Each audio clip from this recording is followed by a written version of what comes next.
안녕하십니까. 두 번째 강의 동영상 시작하겠습니다. 지난주 첫 주 그 과제들을 잘 하셨어요. 음, 그 과제물에 대한 피드백을 먼저 간단하게 드리고, 그리고 이번 주 과제에 대해서 설명하는 그런 형태로 오늘 시간 간단하게 진행을 하겠습니다. 어, 그 말씀드린 대로 여러분들이 이제 한 주에 3가지씩 과제를 하게 되는데, 독서 보고서, 토론방 참여, 그리고 이제 퀴즈, 이렇게 3가지죠. 먼저 이 독서 보고서에 대해서 좀 간단하게 좀 말씀을 드리겠습니다. 대부분 잘 내용을 정리하셨고, 또 몇몇 분은 아주 다른 자료까지 이렇게 활용하면서 효과적으로 그 토론을 잘 정리해 주셨어요. 그래서 지금 이번 주에 다룬 이 선교의 정당성이라고 하는 주제는 현대 선교에서 아주 매우 중요한 주제입니다. 물론 이제 20세기 후반에는 이게 이제 서구가 이제 그 선교를 주도하다 보니까 서구의 문제의식이 컸죠. 뭐 서구의 문제의식이라고 하면은, 뭐 역사적인 어떤 부담들, 그러니까, 이제 식민 세력과 함께 이 선교가 진행되었던 것에 대한 어떤 자성, 비판, 또 그리고 이제 그 오리엔탈리즘이라고 하죠. 서구 문명, 서구의 기독교 문명은 이상적이고 가장 발전된 완벽한 문명이기 때문에 선교라고 하는 것은 복음과 함께 서구의 문명을 소개하고 그 서구의 문명을 함께 변화시키는 것이다. 이런 그 이제 특별히 이제 19세기, 20세기의 선교사님들 같은 경우는 이제 그런 사명감이 컸거든요. 거기에 대한 어떤 비판과 자성. 그러니까 이제 그 서구 기독교 문명이 완벽하지 않다는 것에 대한 어떤 비판이라고 할까요? 대표적인 게 이제 뭐 1, 2차 세계대전, 그리고 또 뭐 홀로코스트, 뭐 이런 것들이죠. 또 하나는 이제 서구 사회가 이제 뭐 크리스텐덤, 기독교 세계이기도 했지만, 동시에 이 세속주의가 발전하면서 복음을 전했던 그 서구의 문명이 오히려 제3세계에 전달하면서 세속주의를 확산시키는, 그러면서 이제 선교지에 있는 교회들이 서구 교회를 향해서 당신이 이상적으로 우리에게 말했던 그 서구 사회가 급속히 세속화되면서 복음을 떠나고 오히려 이제 복음을 적대하는 그런 세상으로 바뀌었는데, 그 모델을 지금 계속 이 제3세계 또는 우리 다수세계라고 하는데 적용하는 것에 대한 반발, 뭐 이런 것들이 많이 있었죠. 그래서 이것이 이제 다 이제 그 서구 선교에 대한 도전이고, 20세기 후반부터 들어오면서는 소위 포스트 모던 세계관, 절대적 진리를 거부하는 이런 세계관이 확산되면서 뭐 서구는 뭐 말할 것도 없고요. 비서구의 다양한 많은 국가들에서 복음이 도전을 받는 그런 시대가 됐어요. 한국 사회도 이제 예외는 아니죠. 또 하나는 이제 이 포스트 모던의 영향이기도 한데, 과연 기독교 복음만이 절대적 진리이고 기존의 다른 종교, 다른 세계관을, 다른 문화를 다 부정하고 복음을 갖다 심는 것이 정당한가라는 것에 대한 심각한 질문이에요. 이게 이제 뭐 예전에 이제 서구가 우월한 문명을 앞세우고 또 식민지화된 그런 상황 속에서 선교하던 것과 근본적으로 달라진 것이죠. 지금 어느 지역에 가든지 비자 문제도 있고, 그 지역의 전통 종교의 도전도 있고, 현지인들의 문화적인 그런 저항이라고 할까요? 복음에 대한 저항. 이런 것들이 많은 상황에서 계속 우리가 이 복음을 전하고 그들을 그리스도의 복음 가운데 오게 해야 한다는 이 선교적 명령 또는 선교적 그런 그 도전을 우리가 어떻게 설명할 수 있는가. 그게 이제 큰 하나의 도전인데요. 뭐 제 얘기를 좀 간단하게 좀 해보면, 제가 96년부터 태국에 들어가서 태국에 있는 말레이계 모슬렘들 가운데 사역을 했어요. 한 500만 정도 되는데, 제가 갈 때 알려진 신자는 한 100명 내외. 그러니까 뭐 정말 대표적인 미전도 종족 중에 하나라고 할 수 있는데요. 사역을 하면서 지금 이 선교의 정당성이라고 하는 그 질문 앞에 제가 설 수밖에 없었어요.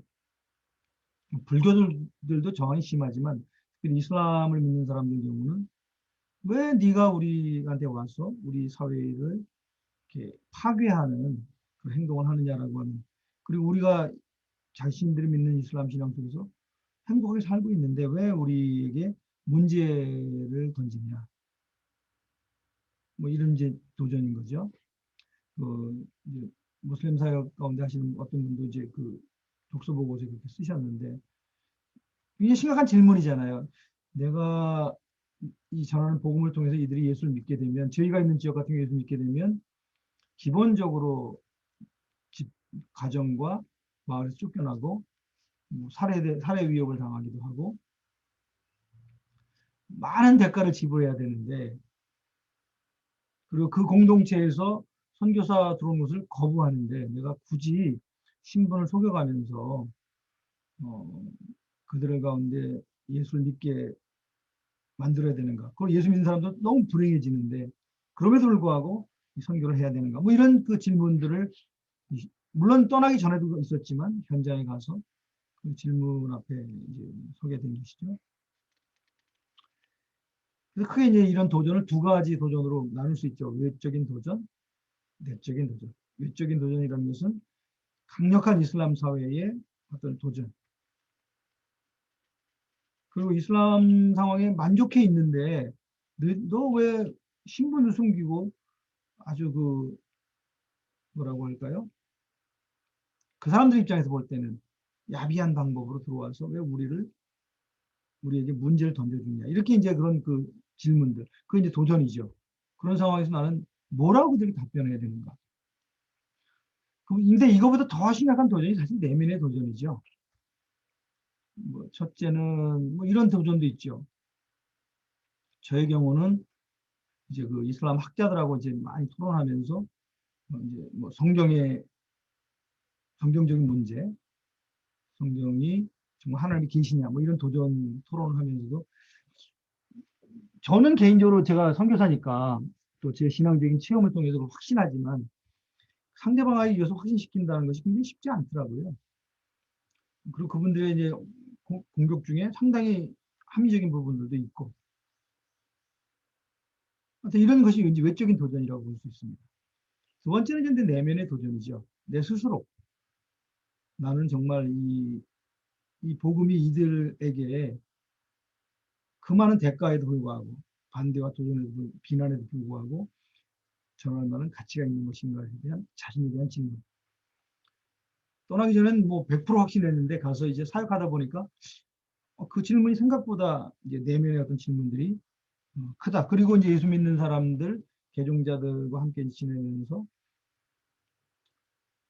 정말 이들에게 이 복음이 유일한 가장 중요한 가치다라는 것에 대한 확신, 뭐 이런 것들에 대한 질문이 굉장히 컸어요. 이제 거기에 대해서 제가 이제 저는 이제 제 사회 현장에서 제가 이제 제가 이제 결론을 내린 것은 첫 번째, 내가 경험한 그리스도. 저는 이제 안 믿는 집안에서 고등학교 1학년 때, 2학년 때군요. 강렬한 체험을 통해서 그리스도를 만났고 그 안에서 내 삶의 어떤 본질적인 변화들을 경험했고, 그 과정에서 살아계신 하나님에 대한 생생한 그 경험들, 복음의 어떤 그 능력, 그런 부분들을 다시 생각해 보면서 그래 나에게 있었던 이 경험은 뭐 특별한 아주 나의 독특한 경험일 수도 있지만 성경이나 교회 역사를 볼 때 굉장히 보편적인 그 경험이라. 그리고 이 경험은 지금 그 복음을 모르는 사람들에게 여전히 유효한 경험이다라고 하는 것에 대한 것을 점검을 쭉 했고, 두 번째는 그 모든 과정 가운데 저의 이제 선교사로서 여정 가운데 역사하셨던 하나님의 어떤 그 실존, 생생함. 그래서 내가 이 뭐 어떤 사명감, 내 인생의 어떤 야망 이런 거 가지고 내가 선교를 한 것이 아니라 이 인류 전체를 사랑하시는 그 하나님, 그리고 그들에게 이 그리스도의 복음이 유일한 답이라고 제시하신 그 하나님의 일하심을 제가 다시 쭉 돌아보면서 이 복음을 전해야 하는, 이제 이슬람 사람들 가운데 전해야 하는 어, 이제 그런 것을 정리하는 시간을 가졌어요.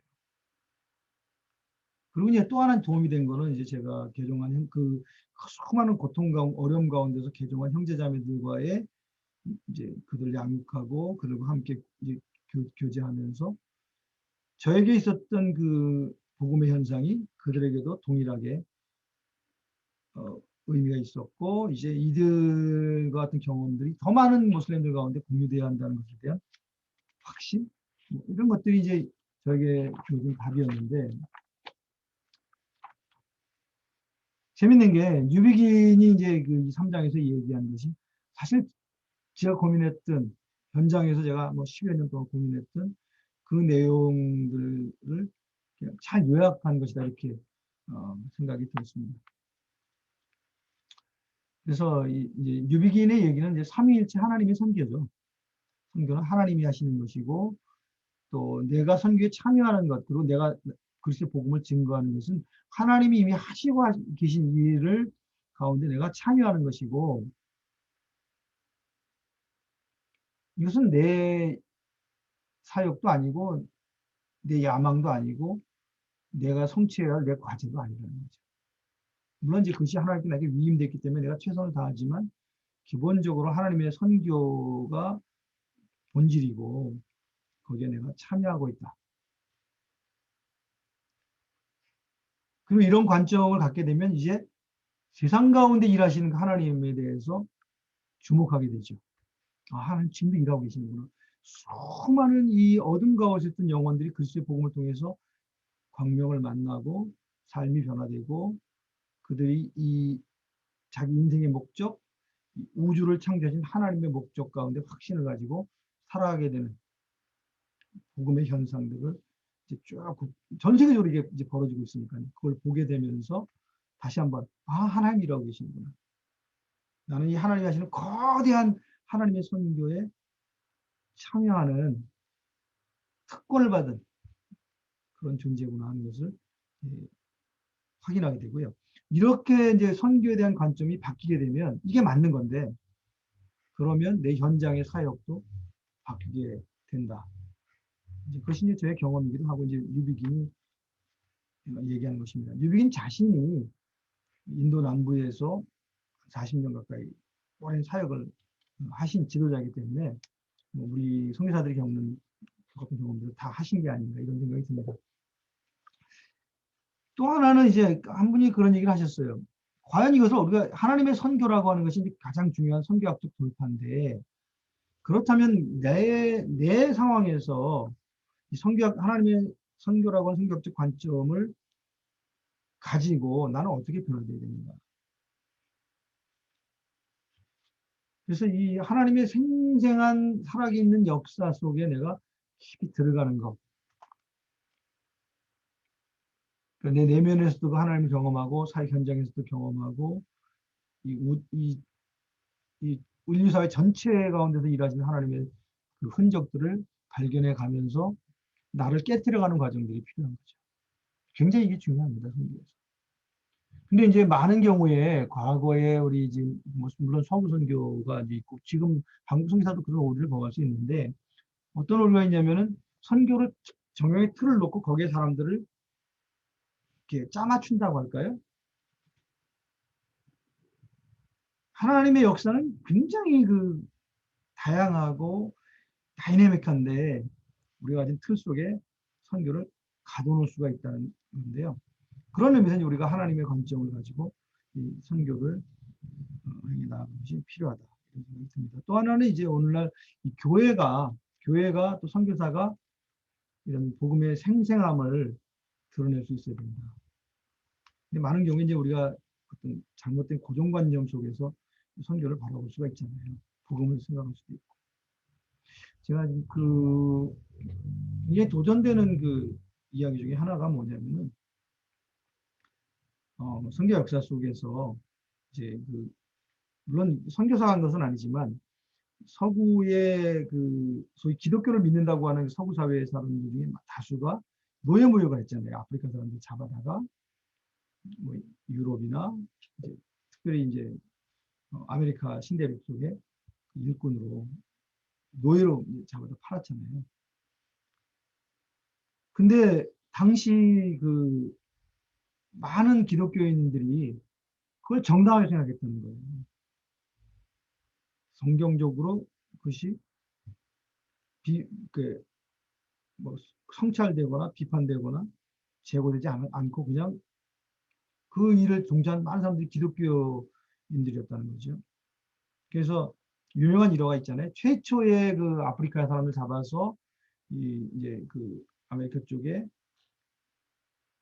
노예를 이제 실었었던 첫 번째 노예선이 유럽으로 온 것 같은데 아메리카 아니라. 근데 어쨌든 그 첫 번째 노예선이 유럽에 도착했을 때 했던 첫 번째 일이 뭐였냐면은 11조를 바치는 거였대요. 그래서 이제 자기들 잡아온 노예가 몇 명인지 모르지만 그 숫자의 10분의 1에 해당하는 11조로 이제 노예들을 몇 명을 어디다 바쳤냐면 교회에다가 바친 거죠.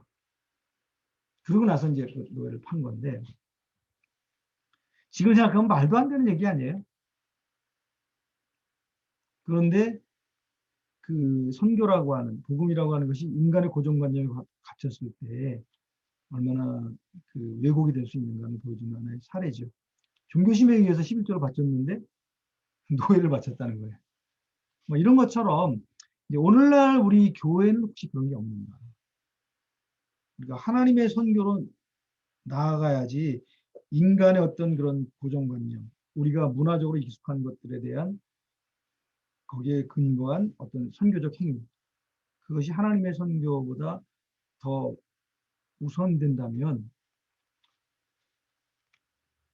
이제 그것이 선교를 막는 장면이 되는 거죠. 이제 그런 부분들에 대한 도전이 이제 소위 뉴비긴이 얘기한 삼위일체 하나님의 선교로 우리가 가야 한다는 내용 안에 담겨져 있습니다.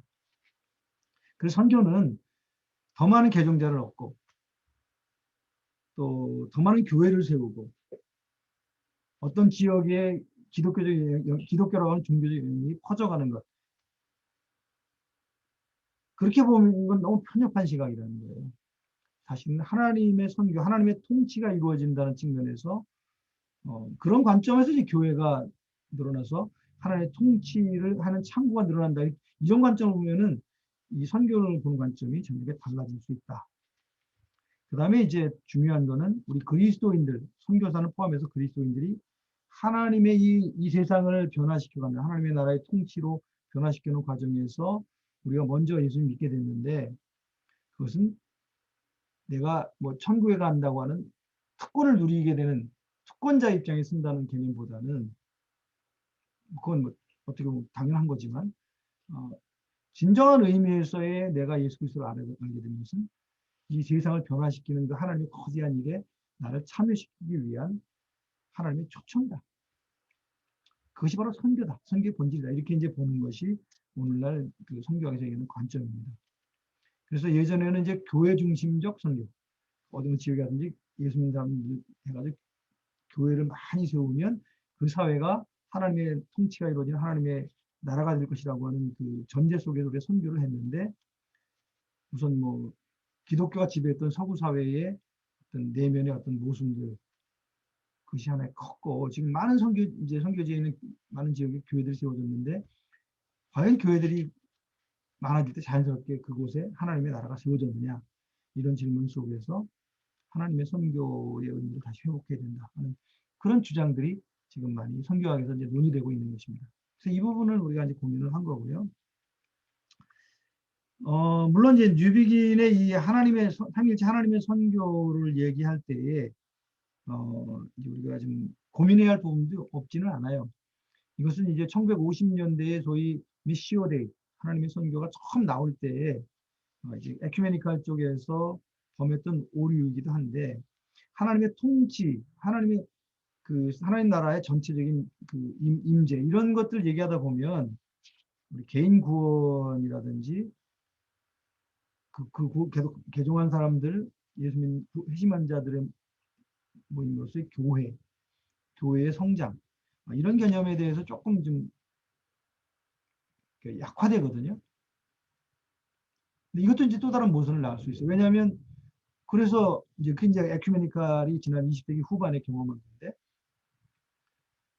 세상 가운데 하나님 일하심을 왜 봐야 된다. 아니 그거는 맞지만 교회 중심적인 사고를 이렇게 타부시하다 보니까 교회가 점점 약화되고 오늘날 21세기 초에서는 뭐 그 소위 그 에큐메니칼 쪽에 있던 교회들이 굉장히 약화됐거든요. 과연 그렇다면 교회가 없이 세상이 하나님 나라로 바뀔 수 있을까? 교회는 하나님 나라의 모형인데 이런 이제 그 모순이 또 있어요. 그래서 이 균형이 있어야 돼요. 이 부분은 이제 성경학에서 더 큰 우리가 이제 고민하는 주제인데, 그 뉴비긴의 삼위일체 하나님의 선교는 뭐 지금 모든 복음주의 선교 학자들 동의하고 저도 뭐 이건 100% 동의하지만 그러나 그 논의 속에 이 영혼들의 구원 문제, 그다음에 교회를 통해서 계속적으로 하나님의 그 일하심이 퍼져나가게 하는 그런 창구로서의 교회의 중요성 이런 부분들이 약화되면 안 된다. 이 부분은 이제 뭐 여러분들이 꼭 기억하시면 좋을 것 같아요.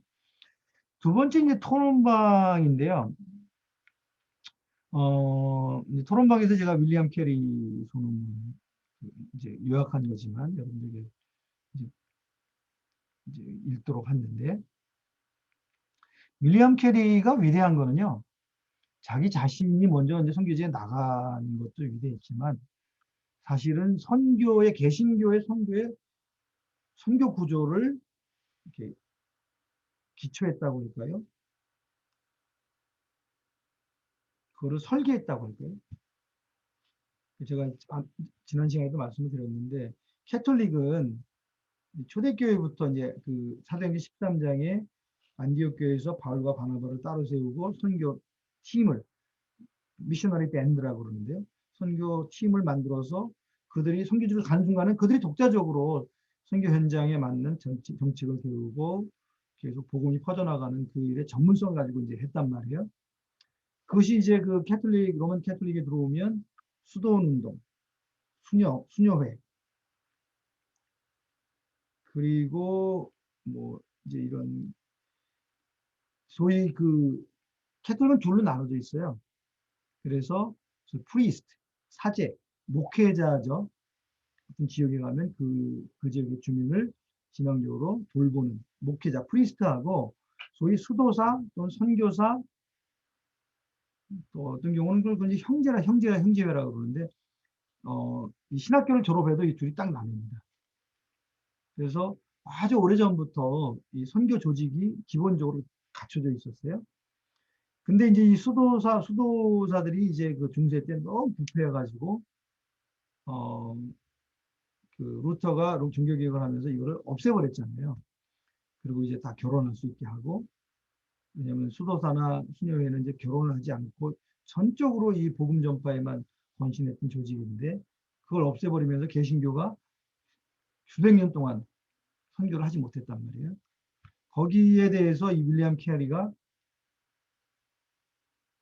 이 선교 조직을 개신교 안에 만들어야 된다는 거예요. 사람들 막 보내는 것도 중요하지만은 그 이전에 경건주의 운동이나 모라비안 그런 그룹에서 선교사를 보내지 않은 게 아니에요. 근데 소위 선교 구조가 없이 보내졌다는 거죠. 그래서 선교 구조는 첫 번째는 교회가 계속적으로 이 선교적인 그런 헌신과 또 헌신자를 내놓고 또 재정을 하고 선교에 대한 기도를 하고 할 수 있는 그 선교 운동을 이제 선교회가 주도를 해야 되고, 동시에 선교사를 선발해서 훈련해가지고 선교지에 보내고 그들이 효과적으로 사역할 수 있도록 지속적으로 지원하고 돌보고 또 관리도 하고, 이 두 가지 기능을 하는 구조가 필요한데, 이제 그 구조를 이제 그 소위 선교의 조직이죠.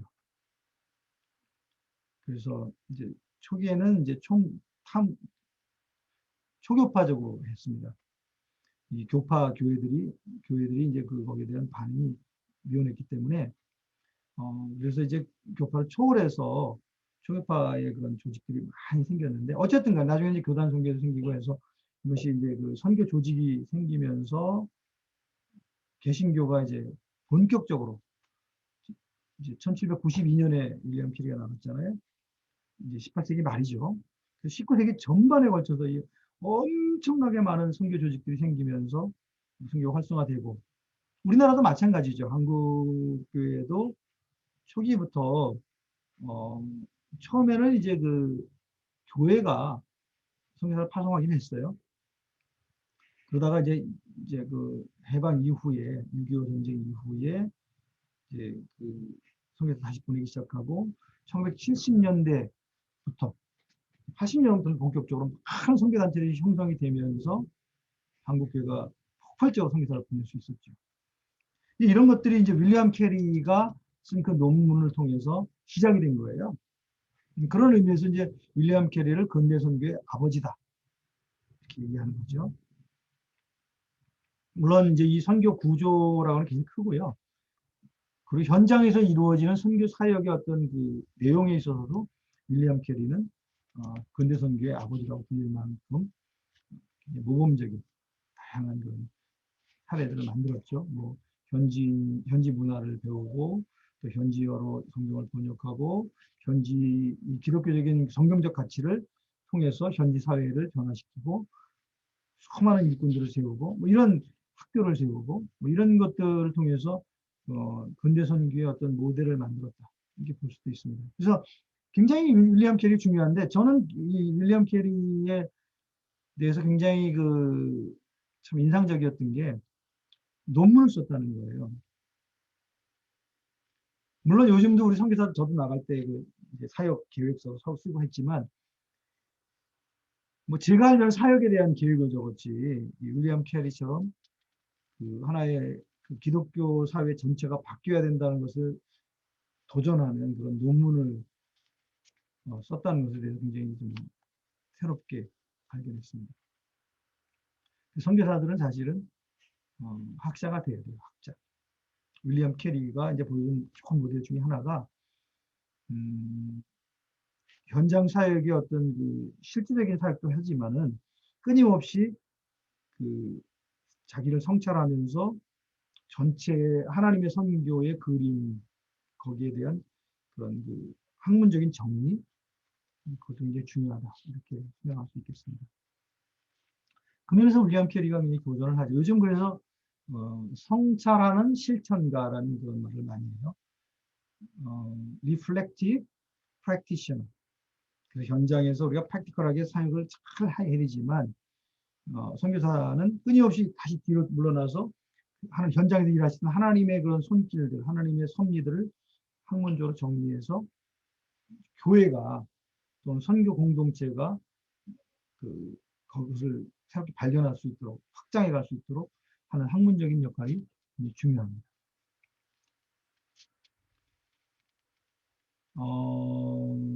그리고 퀴즈도 잘 하셨어요. 퀴즈도 잘 하셨습니다. 그리고 참, 그 토론방에서 그 다른 학우들에 대한 글에 2개 이상의 응답을 하셔야 되잖아요. 이번에도 한 2분 정도가 그걸 안 하셨는데, 정확하게 하셔야 됩니다. 그렇지 않으면 여러분들 그 평가에서 불이익을 당하니까 잊지 말고 꼭 하시기 바라고요. 그 다음에 이제 그 퀴즈에서 혹시 여러분 제대로 썼는데 못하거나 이런 것 때문에 점수가 이제 나오지 않았다 그러면 저한테 얘기를 해주시면 물론 제가 그 점수를 체크를 할 텐데, 그래서 이건 알고 계신 건데 뭐 오타라든지 뭐 이런 것 때문에 그렇다면 그런 부분은 제가 수정을 해드릴 테니까 저한테 연락을 하시면 좋겠어요. 자, 이제 그 정도 하고요. 이번 주 과제를 좀 설명을 간단하게 좀 하겠습니다. 이번 주 독서 보고서는 저희 교과서의 2장입니다. 선교신학의 도전 제2장 신약 성경의 하나님과 나라들이란 이야기인데요. 그러니까 선교의 신약 성경적 관점 이런 얘기죠. 마찬가지로 이제 MS 워드 강의 프로그램으로 해서 올려주시기 바라요. 어떤 분들은 올리는데 그게 캔버스에 올라가지 않고 그냥 파일로만 이렇게 업로드가 되어 있는데 왜 그런지 모르겠어요. 여러분들 올리실 때 대부분 다 잘 하시는데 안 되는 분들이 계시거든요. 그런 부분들을 좀 유의해서 이 캔버스에 이게 떠야지 저가 점수를 매기가 좋은데 그렇지 않으면 제가 다운로드 받아서 읽어야 되거든요. 그런 부분들은 유의하시면 좋겠고 동일하게 토요일까지 제출하시면 되겠고요. 이 신약 성경에서의 성경, 이렇게 선교, 어, 이제 이 하나는 신약 성경을 통해서 소위 원심력적 선교라는 말 하죠. 우리가 복음이 이제 예루살렘에 성령이 강림하시고 말미암아 복음이 임했고 그래서 이 복음이 이제 거기에 머무르지 않고 퍼져나간다. 땅 끝까지. 마태복음 28장 19절 말씀처럼 모든 족속을 향해서 또 사도행전 1장 8절 말씀처럼 땅 끝을 향해서 퍼져나가야 된다는 것을 보여주는 것이 이제 신약 성경의 사례고요. 특히 사도행전을 통해서 그것을 잘 보여주고 있죠. 퍼져나가지 않을 때는 또 핍박이 일어나서 퍼져나가게 하는 그런 이제 모습들을 사도행전 통해서 볼 수 있고 두 번째는 이제 이 신약 성경을 통해서 우리가 배울 수 있는 것 중에 하나는 이 복음이 퍼져나갈 때 유대적인 유대 문화, 유대적인 그런 틀 안에서 이것이 복제돼서 나가는 게 아니라 각 문화를 넘어갈 때는 이 복음의 핵심 내용은 변화되지 않지만 그것이 새로운 문화 속에서 그거를 이제 번역된다고 그래요. 번역 또는 재해석된다. 복음의 내용을 그 문화에 맞게 전달하기 위해서 그것이 이제 번역이 되는 과정을 하게 됩니다. 그래서 신약 성경은 복음이 계속 퍼져나간다 땅끝을 향해서 두 번째는 이 퍼져나갈 때 새로운 문화에 갈 때마다 그 문화의 옷을 입고 번역된다. 두 가지 측면을 이제 신약 성경이 보여준다. 이 책에서 그 얘기를 하는 거죠. 특별히 이제 이 퍼져나간다고 할 때에 원심력적 선교라고 우리가 보통 그러잖아요. 구약은 이제 사람들이 몰려와서 하나님을 발견하는 거라면 신약 성경은 믿는 자들이 퍼져나가면서 그들을 통해서 그곳에서 하나님의 나라들, 하나님 통치가 이루어진다. 이렇게 이제 원심력적 선교를 얘기하는데 이 오트 교수님은 원심력적 선교적인 성격이 있지만 다중심적 선교가 맞다. 사실은. 이게 좀 조금 설명이 필요해요. 여러분 읽으시면서 그걸 잘 이해하시면 좋은데 선교가 하나의 중심에서 예루살렘으로부터 사마리아 온 유대와 사마리아 땅끝 이렇게 퍼져가는 개념이라고 생각했는데 이제 신약 성경 사도행전을 잘 보니까 오트 교수님이나 대부분의 이제 선교 신학자들이 하는 얘기인데요. 이 예루살렘의 중심에서 전 세계로 퍼져간 게 아니라 예루살렘 중심에서 일정 기간 지나가다가 그 다음에는 안디옥이 똑같은 예루살렘의 역할을 하면서 중심이 돼서 소위 안디옥 교회는 헬라 문화로 번역된 그리스도의 복음 교회인데요. 거기서 또 퍼져나가다가 에베소로 가서 또 에베소를 중심으로 해서 새롭게 번역된 새롭게 이해된 그 문화 이해된 성경이 퍼져나가고 뭐 또 로마로 가서 로마 중심으로 라틴 문화죠. 그 다음에 이제 뭐 유럽 지역으로 가고 아메리카로 가고 지금은 이제 뭐 전 세계의 다양한 문화 속에 뿌리내린 기독교 다양한 문화적인 그런 옷을 입은 그리스도의 복음이 다양한 형태로 퍼져나가고 있다. 그래서 이것을 다중심적 확산이라고 이렇게 이제 설명을 했어요. 이제 원심력적인 성격이 있죠. 그러나 중심이 움직여가면서 원심력적으로 이렇게 퍼져나갔지 하나의 중심이 끝까지 기록된 것이 아니다라는 것을 이야기를 합니다. 이게 굉장히 중요한 부분이에요. 그래서 이것이 두 번째하고 연결이 되어 있어요. 다중심이 되려면 그 새로운 중심은 새로운 문화 속에서 번역된 그리스도의 복음을 정착시키는 과정이 필요했다는 거예요. 그건 우리가 상황화라고 하죠. 상황화 또는 토착화, 요즘은 이제 자신화라는 말도 많이 써요. 예를 들면 이제 안디옥 교회가 이제 대표적인 예죠. 안디옥 교회는 이제 유대인들 중심보다는 이방인 중심으로 모였잖아요. 그러니까 거기 동일한 복음에 대한 이해지만 그걸 표현할 때 그들의 언어가 바뀌잖아요.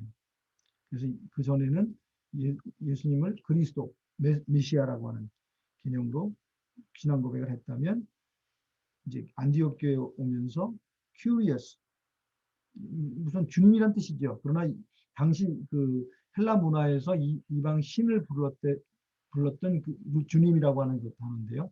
curious라는 단어를 교회에서 예수님을 부를 때 curious라는 단어를 쓴단 말이에요. 그러면서 이 헬라 문화적 토대 위에서 이제 복음이 퍼져나가는 것이죠. 뭐 쉽게 얘기하면 우리 한국에 와서 우리가 여호와라는 말도 쓰지만 우리가 이 그리스도 복음을 증거할 때 하나님의 복음, 하나님의 선교를 하잖아요. 하나님은 하나님. 그러니까 옛날 우리 그 토착 종교에서 절대자를 불렀을 때 하나님이라고 불렀잖아요.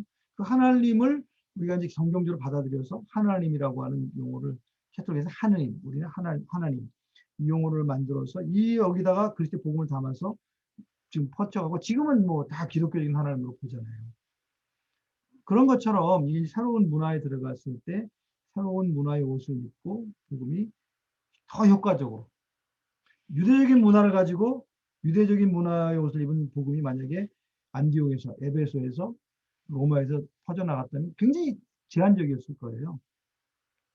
그러면서 이제 이 상황화되는 과정, 그 과정이 그 신약 성경에서의 선교 모델이다. 그래서 이제 오티크 교수님 2장에서 이 부분을 좀 설명을 하고 있고요. 저는 개인적으로 굉장히 이 부분을 복음은 새로운 문화를 갈 때 번역돼야 한다고 하는 것을 아주 상징적으로 보여주는 것이 사도행전 2장 오순절 사건이에요. 좀 잘 아시죠? 오순절날 성령이 임했을 때 맨 먼저 나타난 현상이 뭐예요? 방언이잖아요. 방언. 이 갈릴리 사람들 당시 아마 아람어가 주로 히브리어하고 아람어가 주로 썼을 텐데 이 사람들이 갑자기 각 나라의 말로 하나님 나라를 선포했잖아요. 그러니까 각 나라 언어로 하나님의 이름을 불렀다는 거죠. 이게 각 나라 언어로 각 언어로 하나님을 번역하는 게요. 이게 엄청난 이 선교학적인 신학적인 주제예요. 교회사를 보면은. 근데 그 한순간에 그냥 한 정령께서 강권적으로 번역을 해서 예를 들면은 뭐 그 히브리 문화에서는 야훼, 아도나이 뭐 이렇게 했을 거 아니에요? 엘로힘. 근데 이제 헬라 문화로 가면은 디오스 또 뭐 지금 뭐야 유럽 문화로 가면 고 우리나라는 하나님 다양한 언어로 이제 이 번역이 돼서 했단 말이에요. 이건 사람들이 한 게 아니고 하나님이 하신 거예요. 강권적으로. 그걸 보면서 그때 모였던 수많은 외국인들이 놀라잖아요. 근데 사실 하나님이 이걸 통해서 교회에 뭘 얘기하고 싶으셨을까요? 하나님이 얘기하고 싶은 것은 이 복음은 다른 문화를 넘어가면 그 나라의 언어로 번역이 돼야 된다는 것을 몸소 보여주신 거예요. 근데 이제 그 고넬료 사건이 잘 나타나지만 사실 초대교회 예루살렘 교회는 번역하기 원하지 않았죠. 유대 문화 속에 유대 그 틀 안에 계속 복음을 가둬두고 싶어 했는데 이제 하나님께서 고넬료 사건을 통해서 그리고 안디옥 교회 사건을 통해서 사도행전 15장의 예루살렘 공의회를 통해서 그걸 깨뜨려 버리신 거죠. 그러면서 이제 복음이 전 세계 오늘날 소위 열방의 복음이 된 거죠.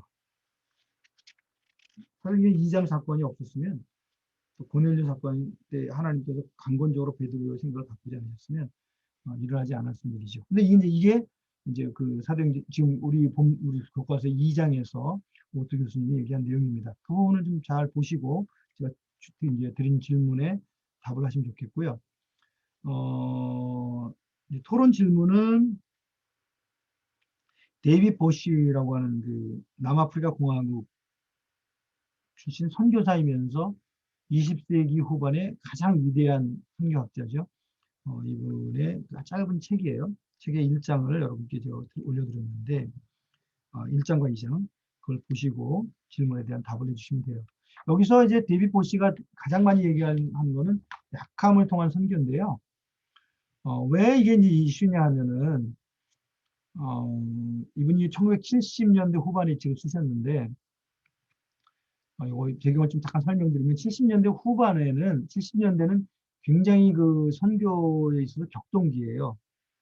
왜 그러냐면 72년부터 시작해서 소위 선교 모라토리엄이라는 게 있었어요. 모라토리엄.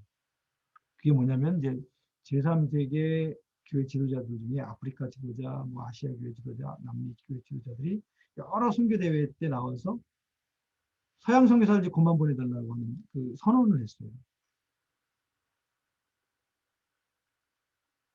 여러분 궁금하시죠? 왜 선교사 보내지 말라고 했을까요?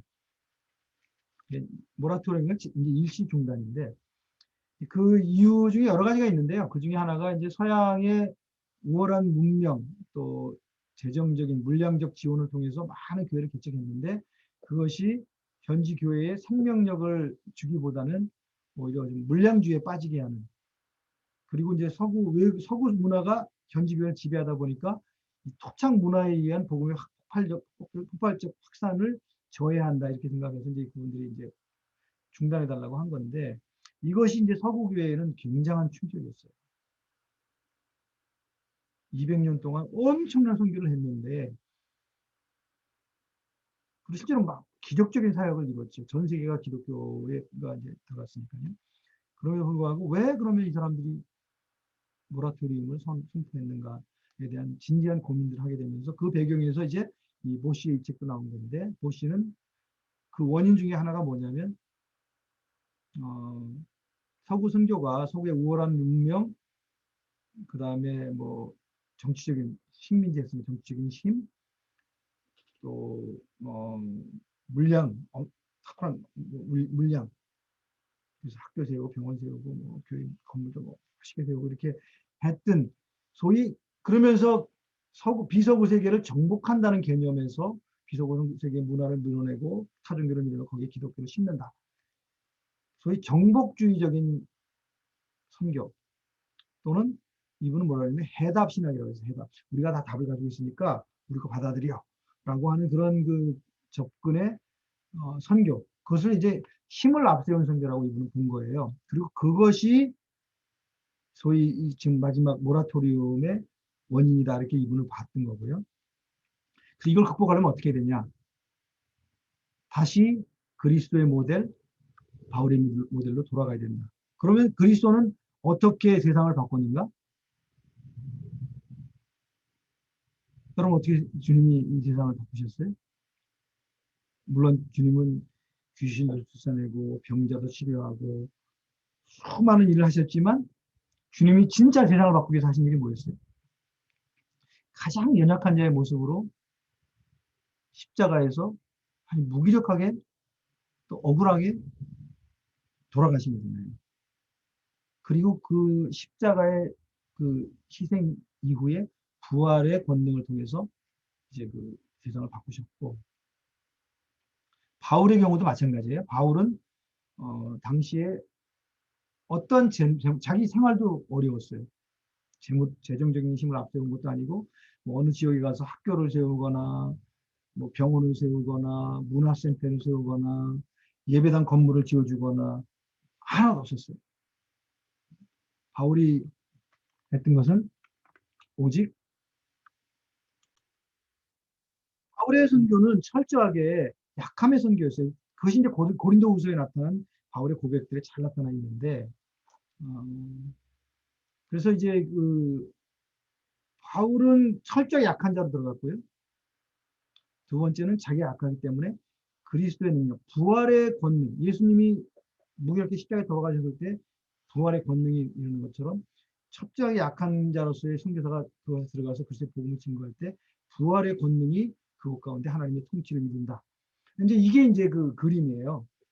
그래서 이제 이분이 어, 현대 선교의 그런 그 큰 한계를 뛰어넘기 위해서는 우리는 약함의 선교, 즉 그리스도의 선교, 바울의 선교로 돌아가야 된다. 이게 이제 이 책의 주제인데, 지금 제가 드린 질문을 통해서 그 부분을 좀 어, 설명하시면 좋을 것 같아요. 이 배경을 좀 이해하시면 그 내용이 조금 더 이해가 될 수 있어요.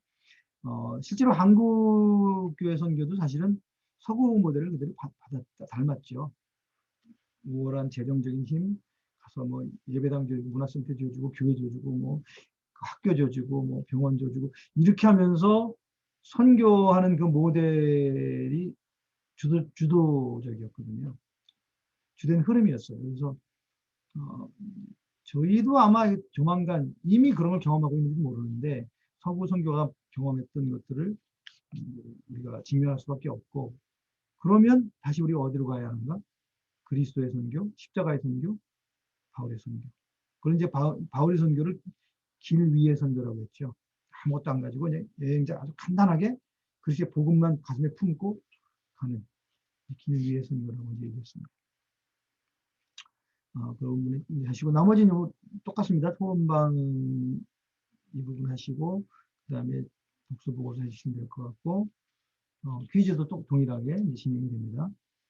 어, 제가 그 공지문에서 썼는데 여러분들 중에 토론방이든 그 독서 보고서든 여러분들의 의견을 저는 듣고 싶어요. 내용 요약은 아주 작게만 해주세요. 그리고 여러분들의 생각, 그 여러분 읽으신 내용을 가지고 와서 내가 선 상황에서 이 질문은 무슨 의미가 있는가라는 것을 좀 써주시면 좋을 것 같아요. 그 독서 보고서 몇 분은 아주 잘하셨더라고요, 그걸. 대부분은 주로 요약 중심으로 하셨어요.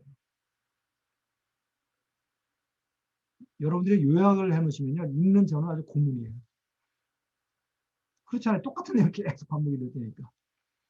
그래서 여러분들의 생각, 여러분들이 있었던 현장, 교회 사역이든 선교 현장이든 뭐 여러분들이 있는 그 지역 사회의 상황 현장이든 그것과 이것을 통합해서 생각을 적어주시면 좋겠고, 앞으로는 여러분들의 생각을 적는 것이 정말 진정한 의미에서 공부입니다. 그렇게 해주시길 부탁드리고요. 이제 저희가 이렇게 해서 이제 7주 쭉 갈 텐데, 마지막 7번째 주에 저희가 이제 그 라이브 토론이라고 그러죠. 한 번 이제 그, 온라인상으로 저희들이 대면하게 되는데, 그 부분은 이제 나중에 제가 좀 공지를 한번 하겠습니다.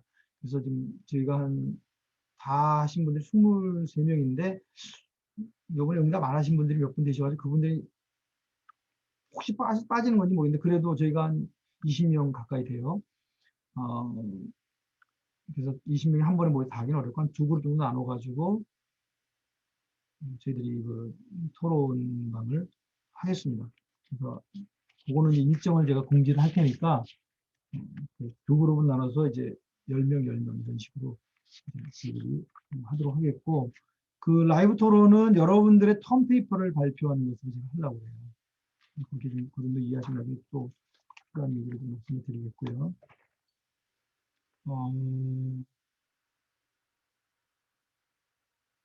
예, 나머지 것들은 뭐 또 이제 그 진행하면서 말씀드리겠고, 혹시 여러분들이 이 지금 수업 진행하면서 궁금한 거 있으면 언제든지 이메일로 보내주세요.